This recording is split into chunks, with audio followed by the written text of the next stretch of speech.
염화미소는 행복입니다. 오늘은 총 94강의 강의입니다. 그리고 분별공덕품 네 번째 시간입니다. 그리고 이제 인경에 대한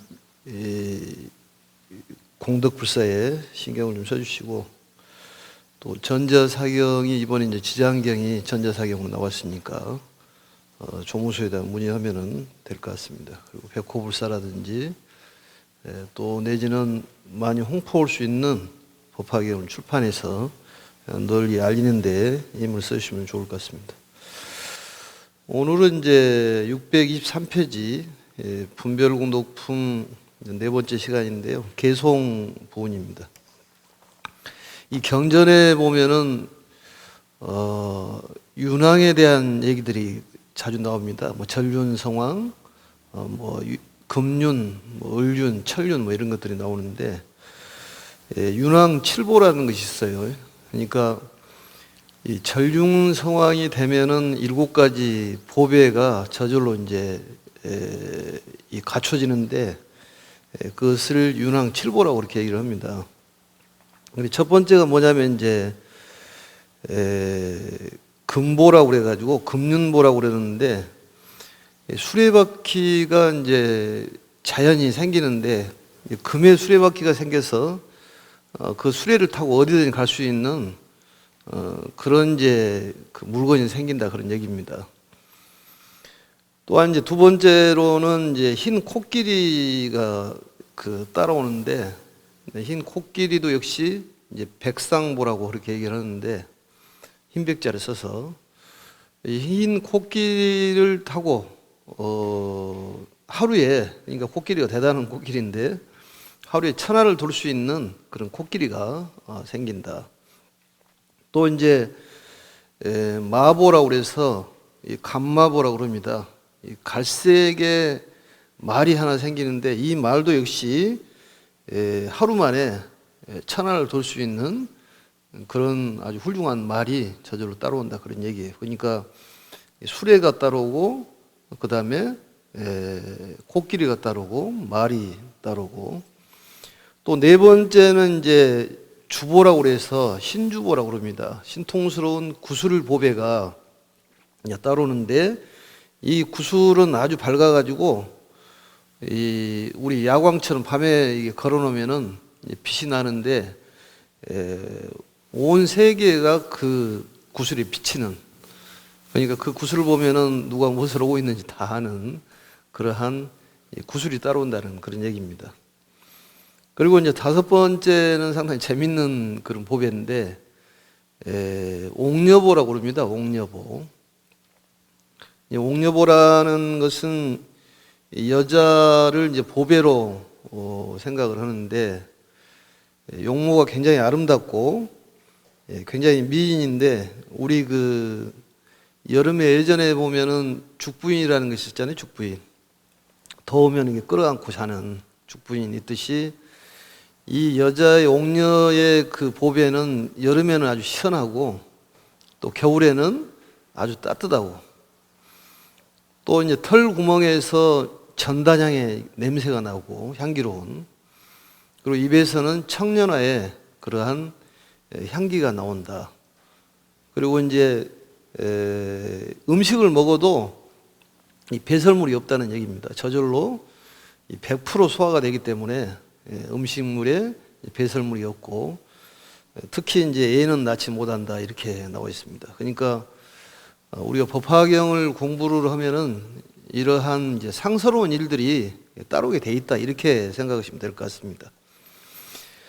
그 다음에 이제 여섯 번째 보물이 있는데, 이걸 전제보라고 그러는데, 이 재물을 담당하는 신하가 이제 나타나는데, 이 전륜성왕이 그 어떤 재물이 필요하다 그러면은 이 전제보의 그 신하가 땅을 파서 금을 캐가지고 보물을 캐서 이렇게 갖다 준답니다. 그러니까 얼마나 좋습니까?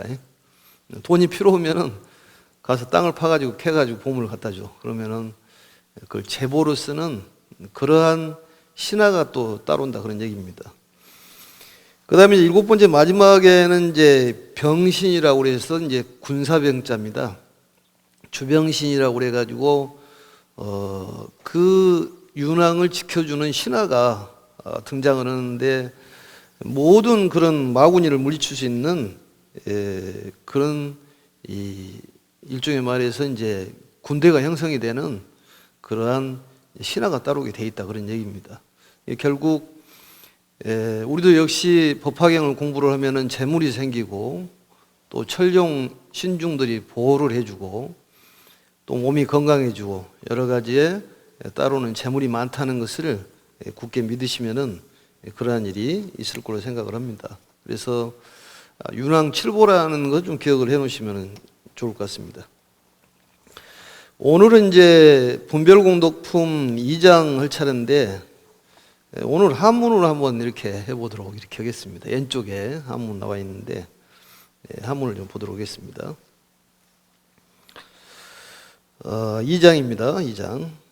이제 개송 부분인데 이 시에 이때에 미륵보살이 즉종자기하여, 즉종에는 붙어종자 자리자자, 어조서의자 일어날 기자, 자리로부터 일어났다.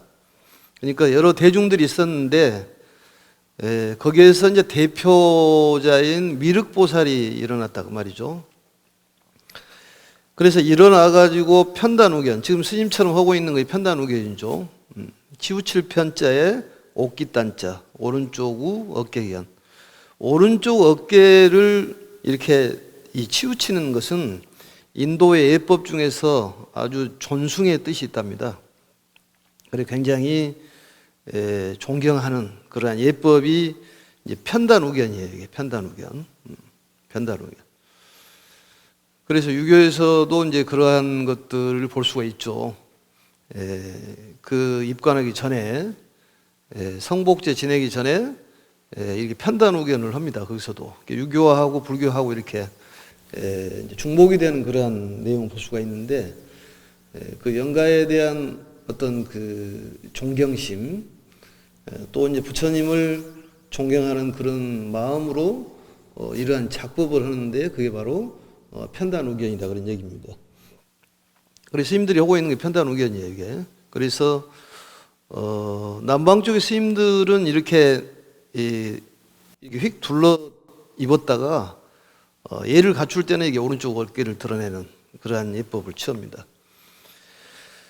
그 다음에 이제 합장향불, 합장을 하고 부처님을 향하여 합장을 하였다. 이설개연, 이와 같이 개송으로 말씀하셨다. 이렇게 돼 있는데, 보통 이제 어떤 질문을 할 때나 얘기를 할 때는 그 위를 갖춥니다. 사위라고 그러는데, 자리로부터 일어나서, 그 다음에 편단우견, 여기는 빠져 있습니다만, 금강경에서도 그게 나오죠, 수보리가.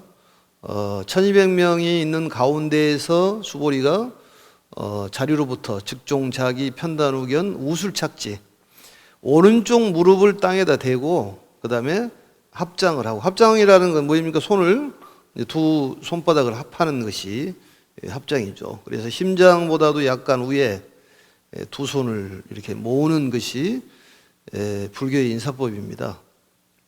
그래서 요즘에 코로나 시절에는 정말로 좋은 인사법이죠.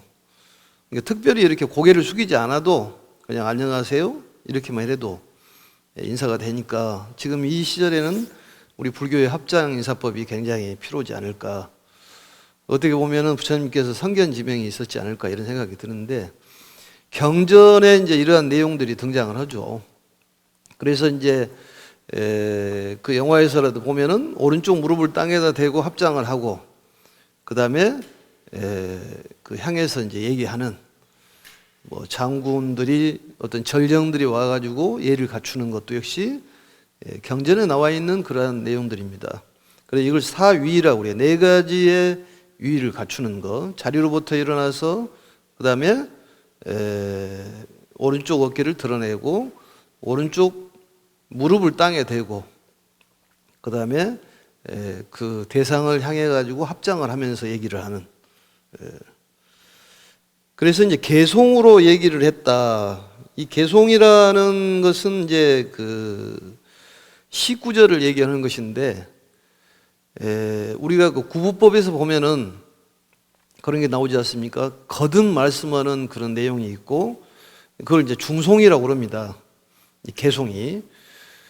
그러니까 개송 중에서도 앞 내용의 그 장항의 내용을 중복적으로 얘기한 내용들이 있고, 아니면 독단적으로 얘기한 그 말씀한 19절이 있어요. 그것을 이제 가타라고 그래서 고기송이라고 그렇게 얘기를 합니다. 가타.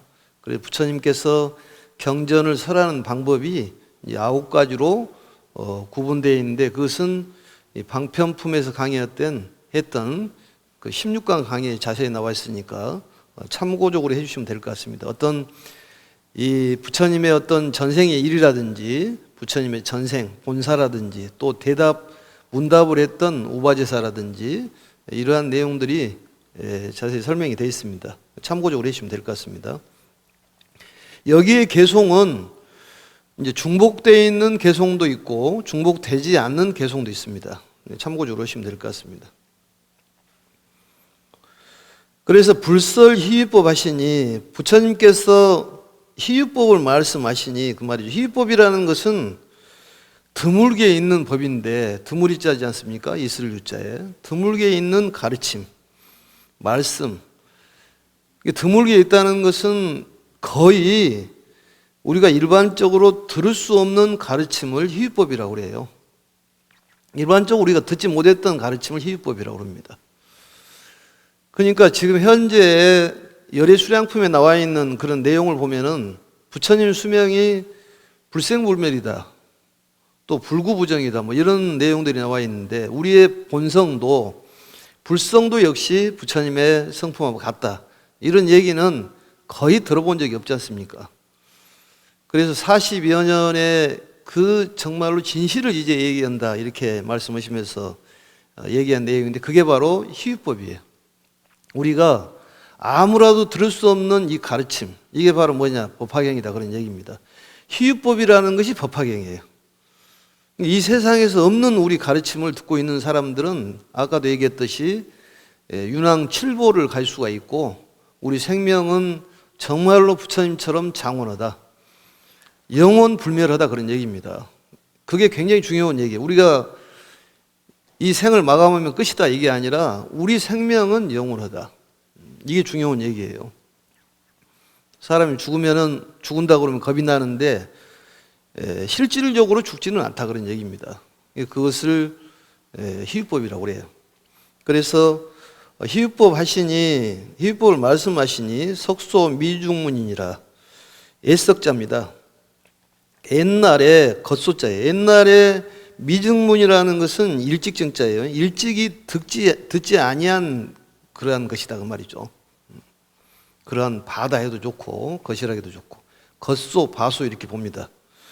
그러니까 일찍증자, 일찍이 듣지 못한 그러한 법이다. 우리 예전에 듣지를 못했지 않습니까? 우리가 알기로 부처님 가르침이, 부처님께서 이 세상에 오신 것이 2600여 년 전에 가야성에서 또 멀지 않는 곳에 가가지고 성불을 했다, 이렇게 알고 있었는데 그것이 아니다는 것을 우리가 법화경을 통해서 알았지 않습니까? 영원 불멸하고 석가모니 부처님은 바로 우리에게 가르침을 주기 위해서 이 사바세계에 오셨다. 그런데 이 몸은 화신인데 그 법신의 그런 성품을 나타내는 그런 그림자 역할을 하는 것이다. 그런 얘기들이 수차례 나왔지 않습니까? 화성유품에도 나와 있고. 그래서 나는 6년 수행을 했다든지 10년 수행을 해가지고 성불한 것이 아니라 원래부터 나는 부처를 이루었고 그것을 너희들을 위해서 가르침을 보여준 것이다. 그래서 비생현멸, 실제로 멸하는 것이 아니고 생한 것이 아닌데 너희들에게 그러한 모습을 보였다. 이게 바로 미증문이라는 그런 얘기입니다. 세존유 세력하여 수명 불가량이다. 세존은 대력이 있다, 그 말이죠. 큰 힘이 있다는 얘기입니다. 그러니까 우리가 부처님께서 우리에게 큰 힘이 있기 때문에 우리에게 힘을 줄 수 있는 거예요. 내가 힘이 없으면은 상대를 돌볼 수가 없습니다. 누구를 업어주려고 하더라도 힘이 있어야 업어줄 것 아니겠습니까? 누구를 돌보기 위해서라도 그 사람이 힘이 있어야 하는데, 이 부처님은 비교할 수 없는 힘을 대력이라고 그래요. 어떤 크고 적고가 아니라 비교할 수 없는 그런 힘이 대력을 갖고 계신다. 또 수명이 불가랑이며, 수명이 불가랑이다. 그 수명이 이 가히 헤아릴 수가 없다 그 말이죠. 수명을 헤아릴 수가 없다. 한량이 없다 그 말이죠. 부처님의 수명은 한량이 없다. 부처님은 수명이 한량이 없기 때문에 우리 곁에 계시면서 우리를 부처님의 경지로 끌어주시는 그런 힘이 있다 그 말이죠. 그런 대력이 있다. 오른쪽 왼쪽을 보시면서 보셔도 될 것 같습니다. 왜냐하면 이제 한자라는 것은 뜻글자고, 한글은 이제 그 음글자이기 때문에 한자는 여러 가지 뜻을 갖고 있습니다. 그래서 한자 뜻풀이를 하면 좀 묘미가 있을 수가 있습니다. 수명이 가히 한량이 없으며 무수재불자가 무수재불자, 이 셀 숫자죠. 셀 수 없는 많은 불자가, 그러니까 불자란 말은 불제자를 불자라고 그렇게 얘기를 합니다. 불제자를. 그러니까 부처님의 자식이죠, 결국은. 결국은 보살이란 얘기인데, 또 모든, 그래도 많은 불제자를 줄여서 불자라고 얘기를 하는 거예요. 그러니까 불자라는 것은 부처님의 상속자다 그런 얘기입니다. 상속자예요. 부처님의 그 성품을 이어받는 그런 제자가 불제자예요. 부처님은 삼촌도 아니고 아저씨도 아니고 아버지라는 거죠. 아버지. 사생자부. 그래서 우리가 부처님의 그 상속자라는 것을 잊어서는 안 됩니다. 그래서 무수한 셀 수 없는 많은 불제자가 문세존 분별 설득 법리자는 여기까지 해석이 됩니다. 문세존 분리설 설득 법리자. 문자는 나중에 해석인데, 세존이라는 것은 부처님을 이제 뜻하죠. 세존이라는 말은 세상에서 가장 존귀하신 분. 우리가 부처님의 명호가 10가지가 있지 않습니까? 열애응공, 정변지, 명행주, 선서세간에 무상사, 조장부, 천인사, 불세존 이렇게. 이 세존이라는 말이 경전에는 많이 나오죠. 부처님이란 그런 단어보다도 세존이란 말이 나와요. 세존이란 말이. 세상에서 가장 존귀하신 분. 세존이, 분별이란 말은 이 다를 별자예요. 다르게 분리를 했다. 분별해가지고, 이 설한, 법리라는 것은 법의 이익을 얘기하는 거예요. 가르침, 법의 이익을 듣는 사람들. 그러니까 이 분별해서 말씀을 하는, 나눠가고 말씀하셨다 그 말이죠. 그래서 그러한 법의 이익이죠. 법의 큰 이익을 듣는 사람은 환희, 충만신이라. 환희란 말은 기쁘고 기쁘다 그런 얘기예요. 기쁘고 기쁘다. 충변신이란 말은 두루변자죠. 온 몸에 두루 충만했다 그런 얘기예요. 온 몸에 기쁨이 충만했다. 가득했다 그런 얘기예요. 부처님께서 이 우리들에게 가르침을 나눠가지고 설명하는 것에 대해서 너무너무 마음이 기뻐가지고 거기에 이제 12공덕이라는 것들이 나오지 않습니까? 전번에 얘기했던. 그래서 너무너무 기쁨이 충만했다. 그러니까 온 몸에 두루 했다 그런 얘기입니다. 결국은. 그래서 우리가 이 법리란 말이 이익이란 얘기인데 가장 큰 이익이 법리예요. 법리. 어떤 여러 가지의 이익이 많이 있겠습니다만은 우리가 이익이 뭐고 손해가 뭔지를 따져봐야 된다고 그랬지 않습니까? 우리가 화를 내고 또 성기를 내고 이게 전부 손해입니다. 사실은. 가장 큰 이익을 얻는 것은 가르침을 배우는 것이 이익이에요, 우리가. 그러니까 우리가 마지막에 이 세상을 임종할 직전에 사람들이 하는 얘기가 그렇다고 그랬잖아요. 전부 부질없는 짓을 했다. 다 허망한 짓을 했구나.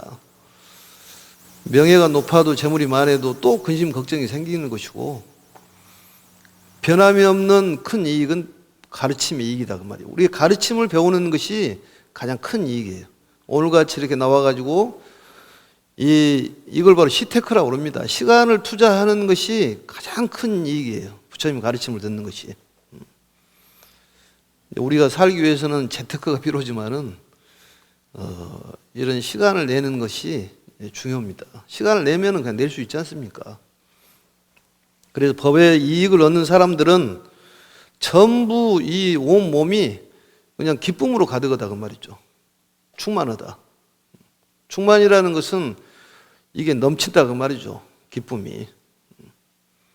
그러니까 우리가 마음속에 기쁨이 가득해야 되고, 마음속에 기쁨이 가득하면은 자연히 몸이 좋아지게 돼 있습니다. 그러니까 몸이 안 좋다는 얘기는 뭔가 모르게 마음이 불편했다는 얘기예요. 그게 이제 우리 말로 얘기하면 스트레스라고 그러는데, 그 스트레스를 돌릴 수 있어야 된다는 얘기입니다. 그게 바로 법리예요. 부처님의 가르침을 통해 가지고 우리가 마음에 정말 심리, 어떤 이치가 아니라, 이치라는 건 여러 가지 이치가 있죠. 수리도 있고, 어떤 하늘에는 천리가 있고, 땅에는 지리가 있지만은 그 우리의 이 마음의 이익, 심리를 얻으면 자연히 이 몸에 이익이 얻어져 가지고 당연히 좋아지는데, 특히 법의 이익을 얻어야 한다 그런 얘기입니다. 그러니까 몸이 이렇게 기쁨으로 가득하더라. 혹주 불태지하며, 혹주 불태지, 머무를 주자입니다. 이 혹이란 말은 이제 여전히 어떤 거 이런 뜻이 있는데, 혹 불태지에 머물며, 이 불태지에 머물렀다는 것은 이 지자는 어떤 경계를 얘기하는 거예요. 그래서 물러서지 않는 그런 경계에 이르렀다 그런 얘기입니다. 사람이 어떤 용맹정진하는 그런 마음이 중요해요. 뭔가를 딱 접어들었으면 끝까지 해야 되는데, 사람은 용두삼입격으로 하다가 말아버려요. 그러니까 땅을 파려면 계속 파다 보면은 언젠가는 물이 나오게 돼 있는데 그렇지가 못한다 그 말이죠. 그래서 이 정진력은 신통력을 가져다 준다고 그랬지 않습니까? 계속 정진하다 보면은 내 힘으로 할 수 없는 그런 힘이 나온다는 거죠. 이 부처님의 대력입니다, 그게. 그래서 불태지의 경지에 이르고, 여기서 중요한 건 뭐냐면 부처님의 수명이 한량이 없고 부처님의 대력이 있다는 것을 믿는 것입니다. 그 다음에 또 혹도 다란이 하고, 다란이를 얻고, 이 다란이란 말은 이제 이 해석에도 나와 있습니다만, 총지란 말인데, 다란이란 말은 다른 말로 하면 마력이라고 그러지 않습니까? 마력.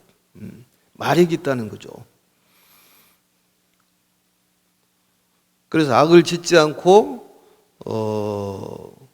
선을 행하는 그러한 힘, 사리 분별할 수 있는 힘, 이런 거 있다는 얘기입니다. 그러니까 다란이가 참 많죠. 다란이가 법화경 다란이도 있고, 신묘장구 대다란이도 있는데, 우리 절에서는 신묘장구 대다란이를 합니다. 그러니까 다란이를 쭉 이렇게 일점으로 하게 되면은 여러 가지의 신통한 일이 생긴다 그런 얘기예요. 다란이 보살은 이 보살 이 사지 정도에 해당한다고 그랬지 않습니까? 난성지에 해당한다. 남이 할 수 없는 일을 승리로 이끄는 그러한 일이 생긴다 그런 얘기입니다. 그래서 다란이 기도를 열심히 할 필요가 있습니다. 어떤 거든 간에 열심히 하라고 그랬지 않습니까? 이 제목을 부르든 관세음보살을 부르든, 아니면 범어로 사따르마 분다리카 수트라를 하든지, 묘범연화경을 부르든지, 뭐든지 일념으로 하면은 이루게 돼 있습니다. 그게 뭐든지. 그게 바로 정진이에요. 불태지고. 혹은 무예요설과 무예요설, 또 만억 선총지를 얻었다는 것입니다. 무예요설이라는 것은 이 거리끼를 예자잖아요. 거리낌이 없는 아주 즐겁게 얘기하는 그게 그 무예요설이에요. 마음이 즐거운 사람이 즐겁게 얘기를 하는 것이지, 마음이 불편하면은 즐겁게 얘기 안 나옵니다.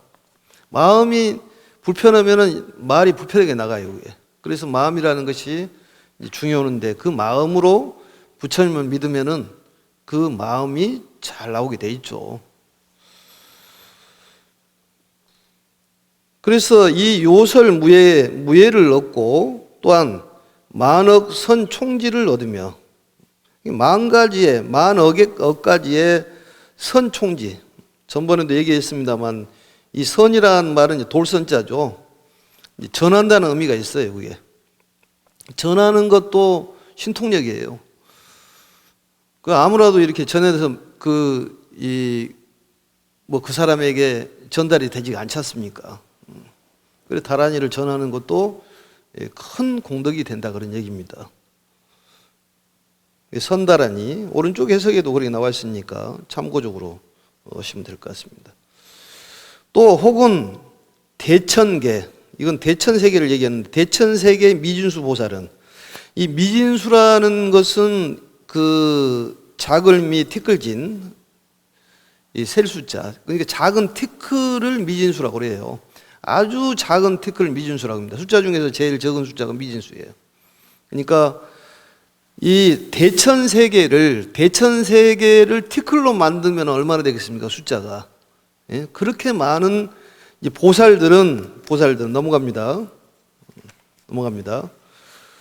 각각 개능진 불태지 법륜하며, 각각 그 미진수 티끌 하나 같은 그런 많은 보살들이 다 능히 전할 자자는 나중에 해서 그럽니다. 불태지 법륜을 전한다.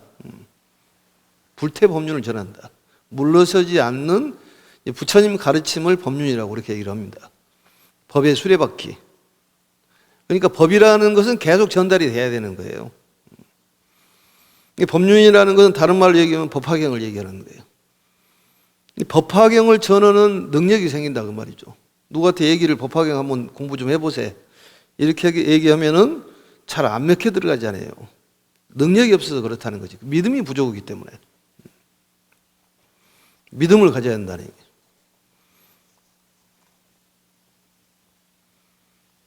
그래서 이 부처님의 가르침의 이 법륜을 전하면 자신도 완전 무결한 사람이 된다는 거예요.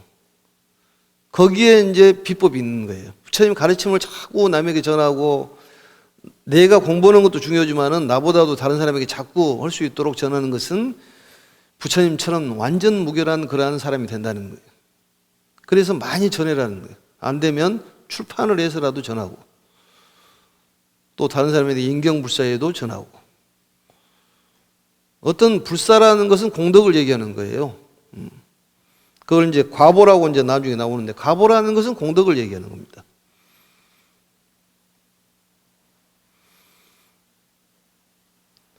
부유 중세계, 중천계, 부유 중천계 미진수 보살은, 그러니까 중천계, 소천계, 대천계가 나오지 않습니까?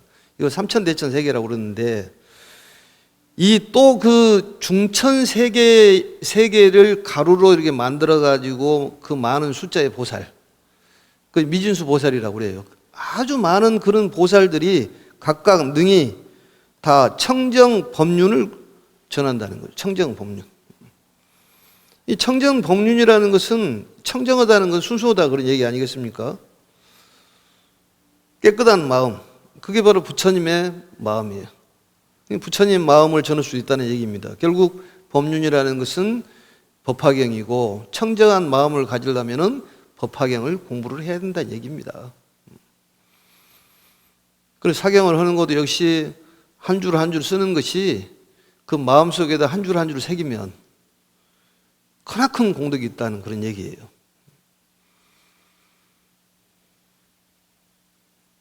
그래서 예전에 그런 얘기가 있잖아요. 쌀을 미공양이라고 그러잖아요. 쌀 공양을 절에 올리기 전에 또 아니면 과일을 내가 올려야 되겠다. 또 꽃으로 올려야 되겠다. 꽃공양을. 행동이 잘 안 되고 뭔가 생각으로만 하는 사람들은 꽃공양을 해라고 그랬지 않습니까? 뭘 하는데 결실이 안 맺어. 그러면은 과일 공양을 하는 것이지. 건강에 좀 문제가 있다 그러면은 쌀 공양을. 남을 건강하게 할 수 있는 절에다가 이 공양미를 올리면은 다른 사람들, 여러 사람들이 나눠 먹지 않습니까? 그래서 쌀이든 과일이든 뭐 향이든 간에 내가 오늘 대중들을 위해서 또 부처님께 공양 올려야 되겠다 마음을 먹을 때부터 그때부터 공양 공덕이 있다는 거지. 그게 바로 청정한 마음이 청정한 법륜입니다. 그게. 그 마음이라는 게 그렇게 중요한 거예요. 그래서 이 법화경을 공부를 하는 사람들은 마음이 청정해진다는 얘기예요. 결국은 순수해지고. 왜냐? 본래의 내 본래의 마음으로 돌아가기 때문에 순수해지는 거예요. 누가 뭐라 그러더라도 제대로 믿고, 제법 실상이라는 것은 있는 그대로 본다는 얘기입니다. 왜곡시켜서 보는 것이 아니라 법화경은 공부할 만한 거죠. 청정 법륜을 전했다는 얘기입니다. 그래서 청정 법륜을 전할 수 있는 사람이 그리고 공덕이 있는 사람이란 얘기예요. 불태 법륜을 전하는 사람도 역시 마찬가지고. 그러니까 법륜을 전하는데 물러서지 말아야 한다는 얘기예요. 두 번, 세 번 계속 하다 보면은 된다고 그랬지 않습니까? 하다가 중단하니까 안 된다는 얘기죠. 그래서 예전에 그런 얘기 있었잖아요. 어떤 사람이 돈을 많이 벌어가지고 광산을 개발을 하는데 한 3년을 계속 땅을 파도 이게 금광이 나오지를 않더라는 거지. 금맥은 찾았는데. 그래서 포기를 하고 그냥 말아버렸는데 어떤 사람이 공부를 하다 보니까 뭐가 아이디어가 딱 떠올라가지고 그 금광을 거기를 마치 싼 가격에 샀는데 5m 파니까 그냥 금광이 쏟아지더라는 거지.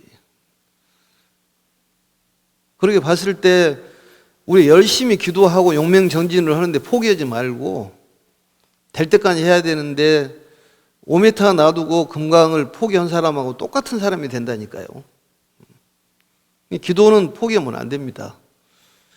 공부는 포기하지 말고 될 때까지 해야 되는 거예요. 그리고 또 붙자예요. 또 다시 붙자. 또 있는데 뭐가 있냐. 소천세계가 있다 그 말이죠. 소천세계 미진수 보살. 소천세계를 가루로 내가지고 그 분말만큼 많은 보살들이 있는데 여각 팔생제하여 당득 성불도하며 여는 나물 여자죠. 나머지. 그러니까 이제 팔생뿐이 안 남은 팔생만 남아있는 이 제자는 있을 제자인데 장소를 얘기합니다. 그러니까 마지막 팔생에 당득 성불도 성불을 한다 그 말이죠. 불도를 이룬다. 팔생에. 그러니까 마지막 팔생에 남은 팔생만 남았다 그 말이죠. 그러니까 윤회를 거듭거듭 해가지고 팔생만에 성불을 한다는 거예요. 그러니까 우리도 지금 몇 생이 남아있는가는 모르죠. 분명한 것은 이 생을 거듭거듭 하다 보면은 이제 윤회를 하지 않는 때가 온다 그런 얘기예요. 영원불멸한 부처님 같은 그런 수명을 갖는다는 얘기입니다.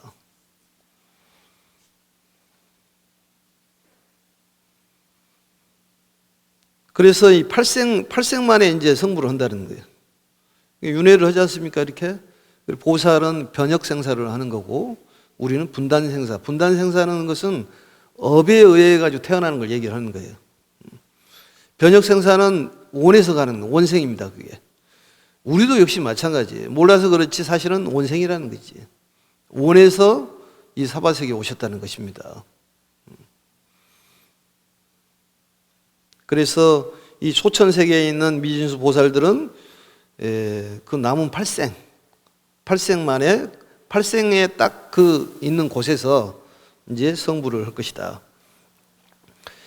또 다시 이제 그 사삼 그런 이제 그 생으로 해가지고 이제 태어나는 보살들이 있는데, 이와 같은 보살은 이제 사천하라는 것은 우리가 말하는 그 수미산을 중심으로 해서 동쪽에 승신주, 남쪽에 우리가 살고 있는 선부주, 서쪽에 우화주, 북쪽에 구로주가 이 사천하잖아요. 사천하. 그런데 이 사천하가 4개가 있으면 사사천하고 3개가 있으면 삼사천하고 또 이사천하고 일사천하 그렇게 되어 있습니다. 그러니까 이 사천하를 가루로 낸다 그 말이죠. 조금씩 적어지죠. 대천세계, 중천세계, 또 소천세계를 미준수 보살들, 여기서는 사천하 세계, 삼사천하, 또 하나천하에 그런 미준수 보살들은 수수생성불하며 수수생성불한다 그 말이죠. 그 태어나는 숫자에 따라 가지고 성불한다 그런 얘기입니다. 그러니까 태어나는 숫자가 1생이 될 수도 있고 2생이 될 수도 있고 3생이 될 수도 있다 그 말이죠. 그래서 성불할 것이요 혹 일사천하, 그러니까 사천하 이제 하나죠. 그건 동남 서북에 있는 사천하의 그런 3개를 가루로 내 가지고 미진수 보살, 그 숫자가 한량이 없는 그런 보살들이 있는데, 그 보살들이 그 남은 생이 있는데 여유 일생 제하여 당성 일체지이다. 그 남은 생이 몇이냐? 1생뿐이 안 된다 그 말이죠. 1생에 딱 그 도달하는 지점에 있는 곳에서 제자 그 있는 곳에서 마땅히 이루는데 뭐를 이루냐? 일체지를 이룬다 그 말이죠. 일체지. 이 일체지라는 것은 부처님의 지혜인데, 이 평등 차별을 아는 지혜를 일체지라고 그렇게 얘기합니다. 평등하고 차별을 아는 거예요. 정확하게. 우리는 사실은 차별만 알지 않습니까? 내가 제일 소중하다고 생각을 하고 또 내 것이 최고라고 생각을 하고, 우리는 분별심이 있잖아요. 이렇게 분별심. 그래서 우리의 그 식도 2식, 2식, 3식, 4식, 5식, 6식, 7식, 8식 있는데, 바로 그게 뭐냐? 7식이 그게 병계 소집성이잖아요. 그게 나만 사랑하고 모든 것을 나 위주로 돼 있는, 아주 그 차별심이 강한 거죠. 그게 이제 평등 성지로 바꿔지는, 전식 득지, 식을 굴려가지고 지혜로 만드는 그 공부가 바로 법화경의 공부다 그런 얘기입니다. 일체지를 넣는다 그 말이에요. 여시 등 중생이 문불수장원하고, 이와 같은 그런 많은 중생들이 문 듣고 뭘 들었냐? 부처님의 수명이 장원하다는 걸 들었다 그 말이죠. 장원하다는 것은 뭐 영원 불멸하다는 그런 말씀을 듣고 등 무량 무류 청정 지과보했다. 그러니까 무량이라는 건 헤아릴 수 없는 걸 무량이라고 그러지 않습니까? 무루라는 것은 완전 번뇌가 없는 그런 경지를 무루 경지라고 합니다. 그러니까 부처님의 수명이 장호라는 걸 듣고 이 한량이 없는 그런 미혹이 없는 그런 경지, 그게 뭐냐? 청정과보라는 거예요. 청정과보. 청정과보라는 것은 깨끗한 과보를 얘기하는데, 이 과보라는 것이 공덕을 얘기하는 것입니다. 공덕을 얻었다 그 말이에요. 그러니까 부처님의 수명이 장호라는 것을 우리는 듣고 알고 믿어야 돼요. 결국 우리의 수명도 장호하다는 거지. 이게 끝이 아니다니까요. 몸뚱아리는 바꿔야 할지 모르지만은 우리의 수명은 부처님 수명하고 똑같다는 거예요. 우리가 어떻게 살아야 되겠다는 것이 답이 나오잖아요. 우리가 공덕을 지어야 될 것 아니겠습니까? 성근 공덕을 지어야 된다니까요. 우리가 하고 있는 일이 전부 성근 공덕이에요. 부처님의 가르침은 나보다도 상대를 소중하게 여기는 가르침이 부처님의 가르침이에요. 그럼으로써 우리가 청정한 과보를 얻는다는 것이죠. 그래서 이러한 번뇌가 없어지는 무류의 청정지 과보를 얻는다. 또 부유 8세계 미진수 중생은 또 다시 있는데 8세계가 있다고 말이죠. 세계가 8세계가 있어. 8개 세계가 있는데 그 세계에 미진수 중생, 티클로 만들 만큼 많은 그런 그 입자의 중생들. 그 중생은 문불설 수명하고 개발 무상심이다. 부처님의 이 수명이 한량없다는 것을 듣고 불설 수명 듣고 다개짜죠. 다 일으켰다. 무상심을 일으켰다. 무상심을 일으켰다. 무상심이라는 것은 바로 이제 부처님의 지혜를 무상심이라고 그러는데 우리가 발 안욕다나 삼약 삼보리 심 그러잖아요. 그 마음을 일으켜야 한다는 얘기입니다. 이게 부처님의 지혜로 내가 들어가야겠다는 그런 마음을 일으키는 것을 바로 발무상심이라고 그래요. 발무상심. 부처님과 똑같은 눈뜸의 세계로 가고 싶어하는 마음, 그게 필요하다는 얘기입니다. 그러기 위해서 우리가 공부를 하는 것이지 않습니까? 그런 발심이 중요해요. 발심. 우리가 초발심시 변정각이라고 그러듯이 그 발심이 그만큼 중요하다는 거예요. 처음 마음이라는 게 그만큼 중요해요. 발심을 해야 하는, 마음을 먼저 일으켜야지 몸이 따라가는 거예요. 마음이 일어나지 않으면 몸이 말을 안 듣습니다. 말도 마찬가지예요. 마음에 따라서 말이 나가고 눈이 떠지고 또 냄새에 대한 것이라든지 몸 행동이 따라가는 것이지 몸에 따라서 마음이 움직이는 것은 아니지 않습니까? 그런 무상심을 일으켜라. 내가 뭔가 부처님의 가르침을 열심히 공부해서 정말로 밝고 밝은 눈뜸의 세계로 내가 가야 되겠다. 왜냐? 우리 수명이 이걸로 끝나는 것은 아니니까.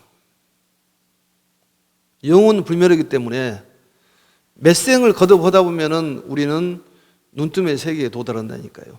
이제는. 그게 희망이에요. 그게. 여기서는 잠시 우리가 머물다 가는 세계다 그런 얘기입니다. 그래서 오늘은 여기까지 하고 다음 시간에 좀 오늘은 다르게 해봤는데 어쩌려는 모르겠습니다만 아무튼 오늘 여기까지 하고 다음 시간에 뵙도록 하겠습니다. 건강 조심하시고 다음에 뵙겠습니다. 염화미소는 행복입니다.